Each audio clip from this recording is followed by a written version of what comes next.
ସାଥିରେ ବସିକି କଥା ହଉଥିଲି ମାନେ ମାମୁଁ ସେଇ ଅନୁଭୂତିଟା ମୁଁ କହୁଥିଲି। ମୁଁ କହିଲି ବୋଉ ତାର ପିଲାବେଳ କଥା ଯେତେବେଳେ ଗପୁଥିଲା କହିଲା ଦେଖି ଆମ ବୋଉ ଆମକୁ ବହୁତ ସଂଘର୍ଷରେ ବଢ଼େଇଲା କିନ୍ତୁ ଆମେ ତା ପାଇଁ କିଛି କରିପାରିଲୁନି।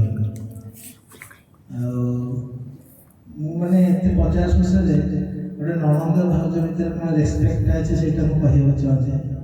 କହିଲା ତାପରେ ମାଇଁ ଆସିଲା, ମାଇଁର ଜୀବନଟା ବି ବହୁତ ସଂଘର୍ଷରେ ତାହେଲେ ଏବେ ସିନା ମାଇଁ ଆମେ ଯେଉଁ ସଂଘର୍ଷରେ ମାଇଁ ଘରଟାକୁ ଆମକୁ ସମ୍ଭାଳି ରଖିଲା ସେଇଥିପାଇଁ ସେ ବୋଉର ଯେଉଁ ରେସ୍ପେକ୍ଟ ମାଇଁଙ୍କ ପ୍ରତି ସେଇଟା ଭେରି ରେୟାର ଦେଖାଯାଏ। ଆମେ ଲୋକଙ୍କର ଦୁଃଖଟାକୁ ଦେଖୁ ସେ ତାର ସାକ୍ରିଫାଇସଟାକୁ ଦେଖୁ କିନ୍ତୁ ତାକୁ ରେସ୍ପେକ୍ଟ ଦେଇପାରୁନୁ ସେଇ ହିସାବରେ।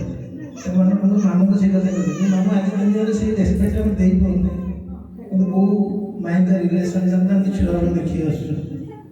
ତାର ଯେଉଁ ରେସ୍ପେକ୍ଟ ନନା ମାମୁଁ ତ ତାର ନିଜ ଶଳା ଛଡ଼ା ଅଲଗା କଥା, ମାଇଁଙ୍କ ପ୍ରତି ନନାଙ୍କ ଯେଉଁ ରେସ୍ପେକ୍ଟ ଥିଲା ସେଇଟା ଗୋଟେ ବିରଳ।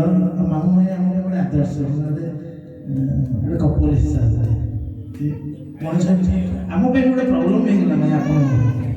ଆମେ ସବୁ ଝିଅ ଭିତରେ ଆପଣଙ୍କୁ ଖୋଜୁ ଆମ ସ୍ତ୍ରୀ